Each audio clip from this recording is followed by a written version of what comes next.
Grave, je vais donner. Alors, pour partir, quel est le message lancerez-vous à la diaspora? La diaspora est complètement perdue, tiraillée par cette histoire qui surgit aujourd'hui, le tribalisme. Je vais terminer avec ça. Le tribalisme, alors, voilà, les linguistes parlent, les étiquetistes qui parlent, les gens des MLC qui parlent. Moi, je ne me retrouve pas dans cette histoire. On jette la pierre sur tout le monde quand quelqu'un critique le président. Entre guillemets élu, parce que s'il est élu, il devait être bien entendu là où il devait être. Mais en réalité, on vous taxe de tribaliste. Mais quand vous étiez à l'époque en 2011 avec, tout le monde était d'accord, on vous applaudissait. Mais qu'est-ce que c'est cette histoire de manque de reconnaissance? Qu'est-ce qui se passe autour de cette histoire qu'on mélange toutes les sauces tribales, etc., non tribales, tout ça? Vous terminerez et puis vous lancerez un appel avec tout d'abord, la politique ou le milieu politique n'est pas un milieu où il faut s'attendre ou espérer de la reconnaissance. Il ne faut pas faire preuve de naïveté à ce niveau. C'est un milieu où vous apprenez rapidement, peut-être à la dure, que un milieu, pour certains, ce n'est qu'un milieu d'intérêt. Et la personne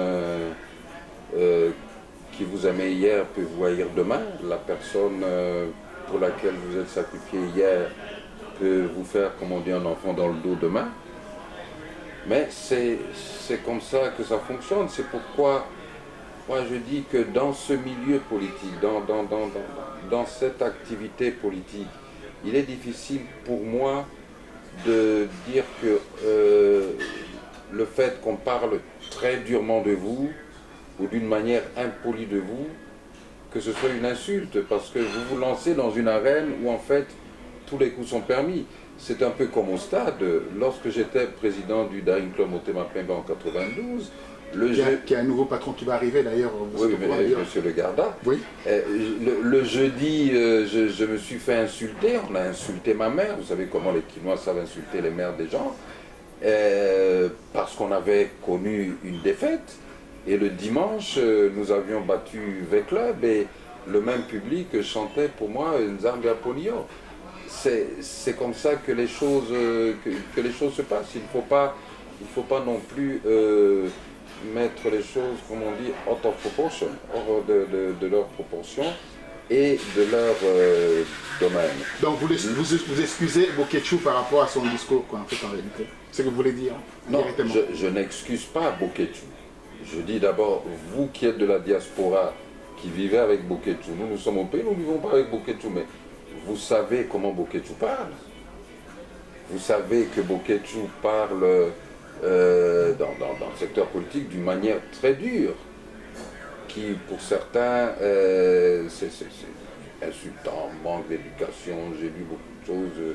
Boketchou, il n'est même pas mal éduqué, mais il n'est pas éduqué, etc. Mais toujours est-il que lorsque Boketchou fait une déclaration, on voit rapidement 100 000, 200 000 vues.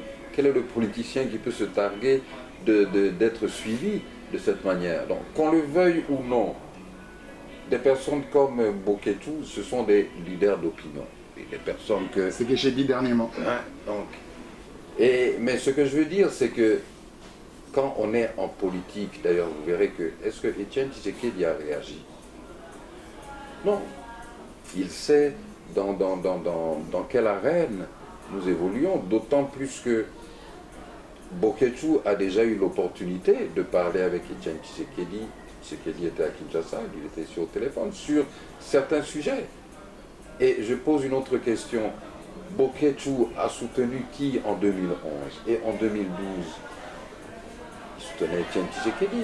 Si aujourd'hui Boketchou a des paroles déplacées, on les déplacer sur la personne d'Etienne Tshisekedi, c'est dû à quoi? Je crois que Boketchou lui-même peut donner des précisions. Mais n'oublions pas non plus que Boketchou a eu des paroles très dures pour d'autres politiciens. Mais ça n'a pas soulevé un tollé. Et je ne veux pas qu'il serait malsain dans cette marche vers la démocratie, cet état de droit que nous tous nous déclarons, nous luttons pour cet état de droit, que dans cet état de droit, on peut avoir telle attitude pour certains Mais cette attitude n'est pas tolérée vis-à-vis des autres. Ça serait l'intolérance, l'ostracisme, et nous reviendrions alors dans cette dictature que nous prétendons tous combattre.